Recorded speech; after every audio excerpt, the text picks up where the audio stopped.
About 30 miles southeast of Indianapolis, near Shelbyville, Indiana, lies a racetrack with slot machines. Horseshoe, Indianapolis, until very recently Indiana Grand Racing Casino.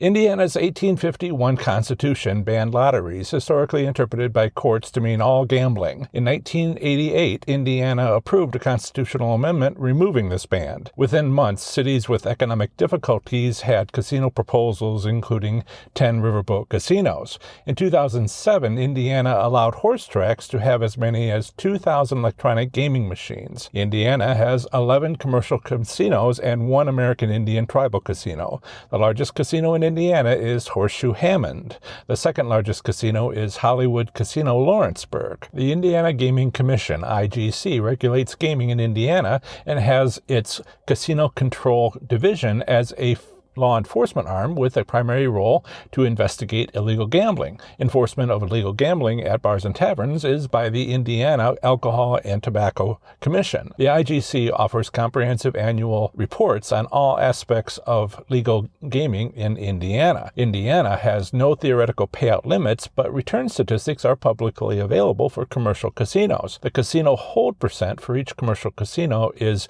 win divided by coin in. Subtraction from 100% gives the player win percent. The monthly player win percent for Indiana's casinos were Ameristar 90.6%, Belterra 90.7%, Blue Chip 91.1%, Caesars Southern Indiana 90.1%, French Lick 91.1%, Hard Rock Northern Indiana 90.3%, Harrah's Hoosier Park 90.1%, Hollywood Lawrenceburg 90.7%, Horseshoe Hammond 90%, Horseshoe Indianapolis 89.9%, Rising Star 89.4%, Bally's Evansville, 90.3%. The highest return in December 2001 went to 2 casinos tied at 91.1%, Blue Chip and French Lick.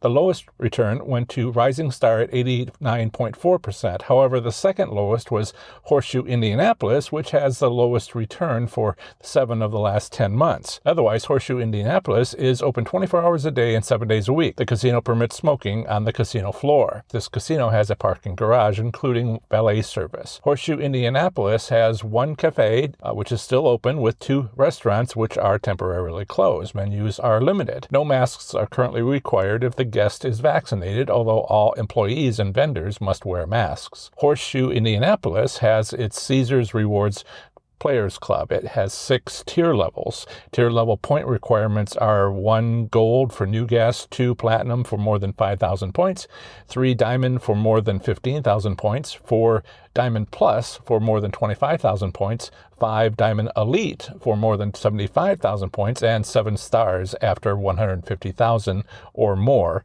tier points. Twice I've reached 7 stars status, but am not currently. I've just spent 2 hours playing slots at Horseshoe Indianapolis. I walked in with a $300 bankroll in my wallet and left with $479, or 160% return. I haven't used my player's card for more than a year. I started with 0 points. I was back down to the first tier level gold with 0 points when I started my session. When I left 2 hours later, I had 237 points. At a cost of $5 per club point, I spent $1,185 today at Horseshoe Indianapolis. However, I won $179 as my bankroll rose from $300 to $479. I cycled my bankroll about 4 times and left with a 60% profit. Not too shabby. Upon arrival, I was lost. I entered the casino through the parking garage, and the promotions counter was nowhere in sight. I asked someone who was wandering around to point me in the directions of the promotions counter. They said they'd lost all their money, so they'd take me to it. It was basically on the other side of the casino from the parking garage entrance. When we got within sight of the promotions counter, my guide was telling me of a slot machine where she had lost all her money. Yet the person playing the slot machine next to her was winning. If you have a moment, I asked, would you please show me this slot machine? Not the slot machine she had lost on, but the slot machine the other person had won on. When we got to it, I pointed out that the view of her slot machine had been blocked by the slot machines in front of it, and the machine that she had observed somebody else win was not blocked. It did have a direct view of the cafe. Having made a note of that machine's location for later, I said goodbye to my helpful guide and went to the promotions counter. There they printed off my card and I asked a few questions, like how long has Indiana Grand been a Caesars property? They said the Horseshoe signs had gone up about a month ago at the end of December 2021. No, I asked, how long had it been a Caesars property, not how long since the signs had gone up? Oh, they said, about 5 years. I'd wondered if the low returns for this casino were due to something like that, but the timing's off. If anything, the returns have steadily been growing since the middle of 2021. So, nope. And then security showed up. But to continue, then I headed back to the winning slot machine over by the cafe. Someone was playing it, but I figured if strategy 9, location, location, location, was in play at this casino, then slot machines near the single open place to eat were an opportunity. Yet there were so few of them. I'd never seen so many machines out of commission. Some had move order paperwork, others had shattered panels, and still others had simply been powered down. What the heck? More on broken machines later in my review. Getting back to slot machines in view of the cafe, I found a $1 denomination easy money machine. At this point, as I do when visiting a new-to-me casino, I was testing if my 5-spin method worked. I sat down at this easy money machine and made a 1-credit bet of $1, and I immediately won $40.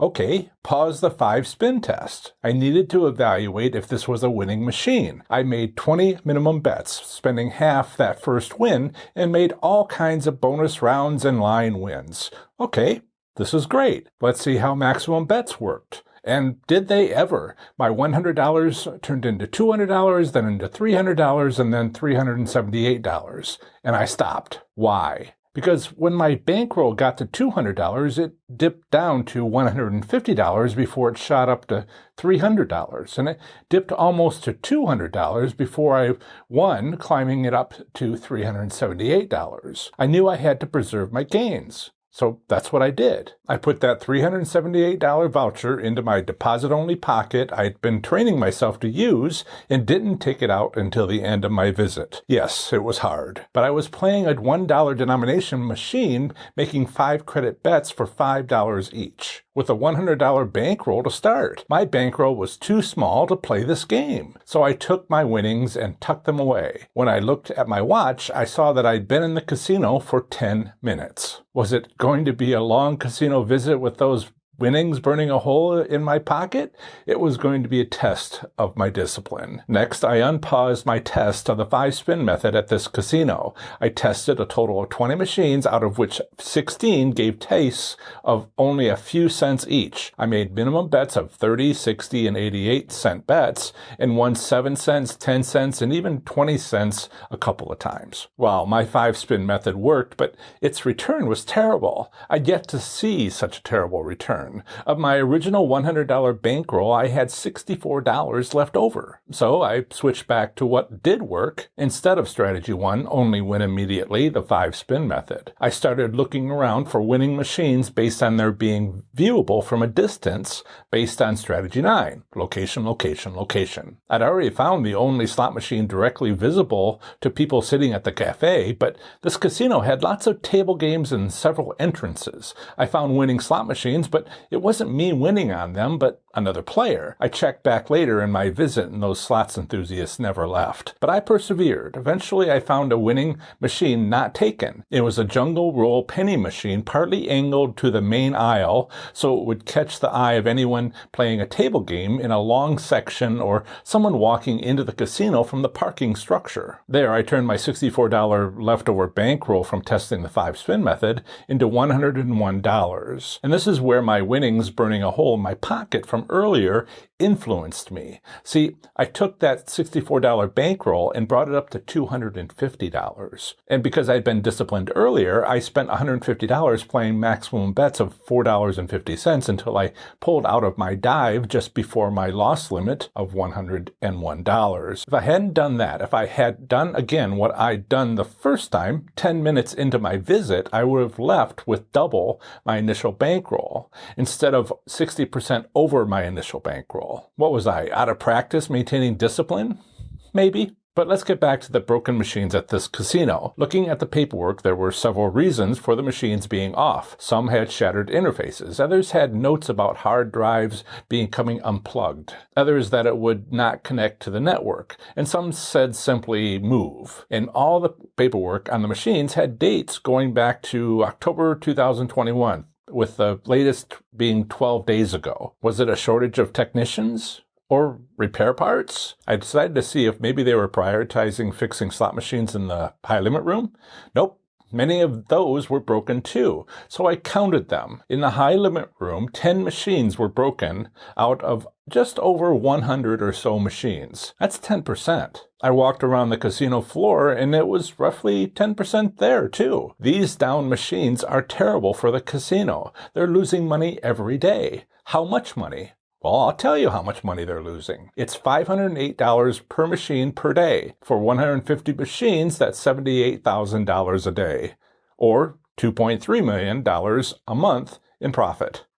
Yikes. If you're visiting Horseshoe, Indianapolis, and can afford at least a $500 bankroll, try playing that easy money machine facing the cafe, or better yet, a $1,000 bankroll to have the best chance of winning when making maximum $5 bets. With minimum bets to have practically the same odds of winning, all other considerations aside, you'd need $200 for just that one slot machine. That's expensive though. Otherwise, try that jungle roll machine within a carousel of other jungle roll machines. It's the one in the carousel which points back towards the parking garage entrance. Strategy 9, location, location, location, seems to be in play at this casino as part of their setup, so take advantage of them instead of the other way around. If you get the opportunity, try some of the machines at the entrances, which I wasn't able to get on and play myself. Now, maybe you want to know, what is another Indiana casino like? In this video right here, I explain what to do if you are visiting Hollywood, Lawrenceburg in the southeast corner of the state. So if you also visit Hollywood, Lawrenceburg, click that video right here,